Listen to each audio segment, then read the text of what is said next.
জয় শ্রীহরি। ভাগবত কথার অনুরাগী সকল শ্রোতাবৃন্দকে সশ্রদ্ধ প্রণতি নিবেদন করে এবং শ্রবণ মাত্র পরমঙ্গল সাধনকারী গ্রন্থরাজ শ্রীমদ্ ভাগবতের বন্দনা করে শুরু করছি শ্রীমদ্ ভাগবতের নবম স্কন্দের সপ্তম অধ্যায় রাজা ত্রিশঙ্কু এবং হরিশ্চন্দ্রের উপাখ্যান। তাই সবাইকে মনোযোগ সহকারে শ্রবণ করার অনুরোধ রইল। তার আগে অমৃত কাদম্বিনী চ্যানেলটি সাবস্ক্রাইব না করলে এখনই সাবস্ক্রাইব করুন আর নিত্য ভাগবত কথা শ্রবণ করুন। হরি ওম তৎসৎ। নারায়ণম নমস্কৃত্য নরম চৈব নরোত্তমম দেবীম সরস্বতীম ব্যাসম তত জয়মতদীরয়েৎ। তমাদিদেবম করুণানিধানম তমালবর্ণম সুইতাবতারম अपार संसार समुद्र सेतुम भजामहे भागवत स्वरूपम। ओम नमो भगवते वासुदेवाय। শ্রীল সুখদেব গোস্বামী বললেন, যিনি অম্বরীশ নামে বিখ্যাত তিনি মান্দাতার পুত্রদের মধ্যে শ্রেষ্ঠ। এই অম্বরীশ পিতামহ যুবনাশ্য কর্তৃক পুত্ররূপে পরিগৃহীত হয়েছিলেন। অম্বরীশের পুত্র যৌবনাশ্য এবং যৌবনাশ্যের পুত্র হারিত। মান্দাতার বংশে অম্বরীশ, হারিত এবং যৌবনাশ্য শ্রেষ্ঠ। নর্মদার ভ্রাতা সর্পগণ নর্মদাকে পুরুকুৎসের হস্তে সম্প্রদান করেন। বাসুকী কর্তৃক প্রেরিতা হয়ে নর্মদা পুরুকুৎসকে পাতালে নিয়ে যান।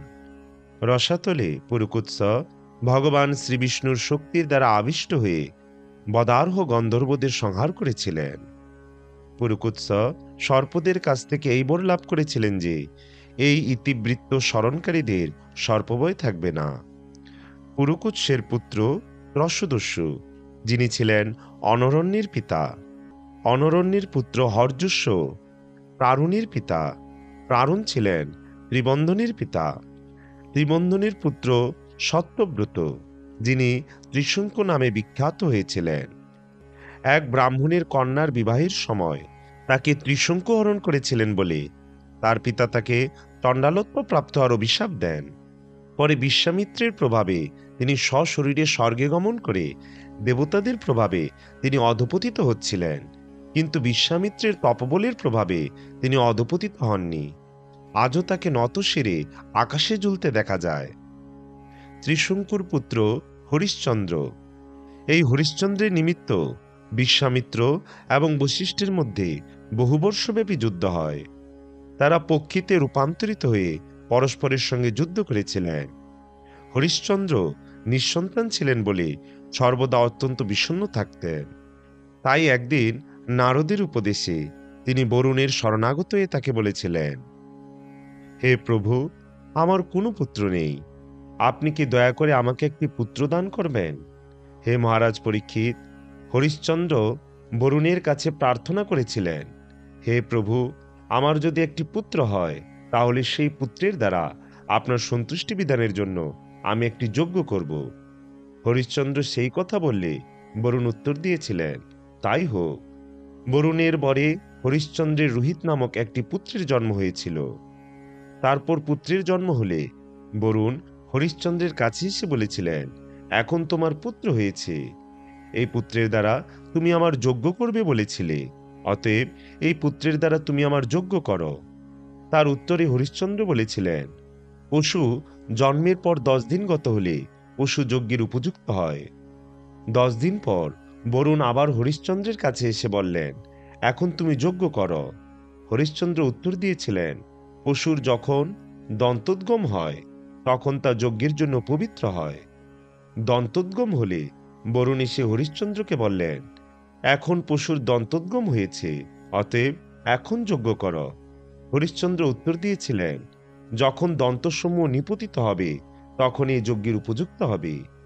দন্ত নিপতিত হলে বরুণ হরিশ্চন্দ্রের কাছে ফিরে এসে বলেছিলেন, এখন পশুর দন্ত পতিত হয়েছে, অতএব তুমি যজ্ঞ অনুষ্ঠান করো। কিন্তু হরিশ্চন্দ্র উত্তর দিয়েছিলেন, যখন পশুর দন্ত পুনরায় উদ্গত হবে তখন তা যজ্ঞের জন্য পবিত্র হবে। পুনরায় দন্তের উদ্গম হলে বরুণ এসে হরিশ্চন্দ্রকে বলেছিলেন, এখন তো তুমি যজ্ঞ করতে পারো। কিন্তু হরিশ্চন্দ্র বলেছিলেন, হে রাজন, যজ্ঞের পশু যখন ক্ষত্রিয় হয় এবং কবচ বন্ধন করে শত্রুর সঙ্গে যুদ্ধ করতে সমর্থ হয়, তখনই তা পবিত্র হয়। হরিশ্চন্দ্র তার পুত্রের প্রতি অত্যন্ত অনুরক্ত ছিলেন। এই স্নেহের বশে তিনি বরুণদেবকে প্রতীক্ষা করতে বলেছিলেন। বরুণদেবও সেই কালের প্রতীক্ষা করতে লাগলেন। রোহিত বুঝতে পেরেছিলেন যে তার পিতা তাকে যজ্ঞে পশুর মতো নিবেদন করবেন, তাই তিনি তার প্রাণ রক্ষার জন্য ধনুর্বাণ ধারণ করে বনে গমন করেছিলেন। রোহিত যখন জানতে পারলেন যে বরুণগ্রস্ত হওয়ায় তার পিতার উদর অত্যন্ত বর্ধিত হয়েছে, তখন তিনি রাজধানীতে ফিরে আসতে চেয়েছিলেন, কিন্তু দেবরাজ ইন্দ্র তাকে নিষেধ করেছিলেন। দেবরাজ ইন্দ্র রোহিতকে বিভিন্ন পবিত্র তীর্থ পর্যটন করার উপদেশ দিয়েছিলেন, কারণ এই প্রকার কার্যকলাপ অবশ্যই পবিত্র।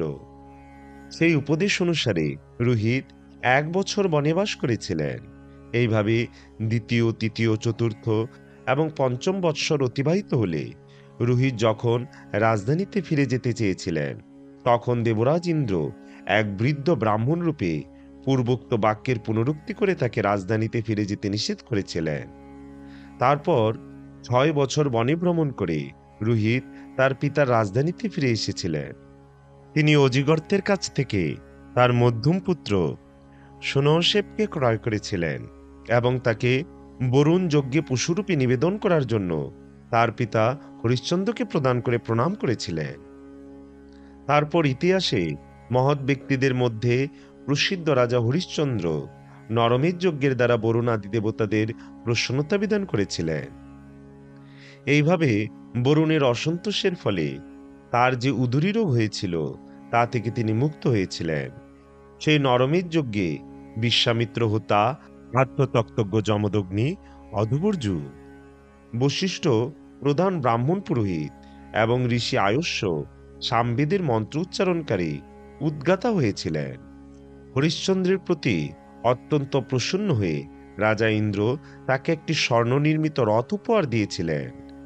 বিশ্বামিত্রের পুত্রদের কথা প্রসঙ্গে সুনহসেবের মাহাত্ম্য বর্ণিত হবে।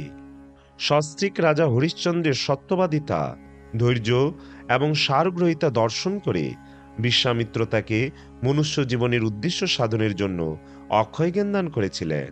হরিশ্চন্দ্র প্রথমে জড়সুখ ভোগের বাসনায় পূর্ণ মনকে পৃথিবীসহ একীভূত করে পবিত্র করেছিলেন। তারপর পৃথিবীকে জলসহ, জলকে অগ্নিসহ, অগ্নিকে বায়ুসহ এবং বায়ুকে আকাশসহ একীভূত করেছিলেন। তারপর তিনি আকাশকে মহত্তত্ত্বে এবং মহত্তত্ত্বকে আধ্যাত্মিক জ্ঞানে একীভূত করেছিলেন। এই আধ্যাত্মিক জ্ঞান হচ্ছে ভগবানের অংশরূপে স্বরূপ উপলব্ধি। অনির্দেশ্য এবং অচিন্ত স্বস্বরূপে অবস্থিত এবং ভগবানের সেবায় যুক্ত হয়ে হরিশ্চন্দ্র সমস্ত জড়বন্ধন থেকে সর্বোত্তভাবে মুক্ত হয়েছিলেন। ওম তৎসৎ ইতি শ্রীমন মহর্ষি ব্যাসদেব প্রণীত পারমহংসী সংহিতা শ্রীমদ্ ভাগবত মহাপুরাণের নবম স্কন্দের 7ম অধ্যায় সমাপ্ত। পরবর্তীতে আমরা শ্রবণ করব শ্রীমদ্ ভাগবতের নবম স্কন্দের 8ম অধ্যায় ভগবান কপিল দেবের সঙ্গে সগর সন্তানদের সাক্ষাৎ। তাই সবাইকে পরবর্তী ভিডিও দেখার আমন্ত্রণ রইল। জয় জয় গ্রন্থরাজ শ্রী শ্রীমদ্ ভাগবত মহাপুরাণের জয়। ভাগবত কথা শ্রবণকারী সকল ভক্তবৃন্দের জয়। জয় শ্রীকৃষ্ণ চৈতন্য প্রভু নিত্যানন্দ শ্রী অদ্বৈত গদাধর শিবাসাদি শ্রী গৌর ভক্তবৃন্দ। হরে কৃষ্ণ কৃষ্ণ কৃষ্ণ হরি হরি, হরে রাম রাম রাম হরি হরি। জয় শ্রী হরি।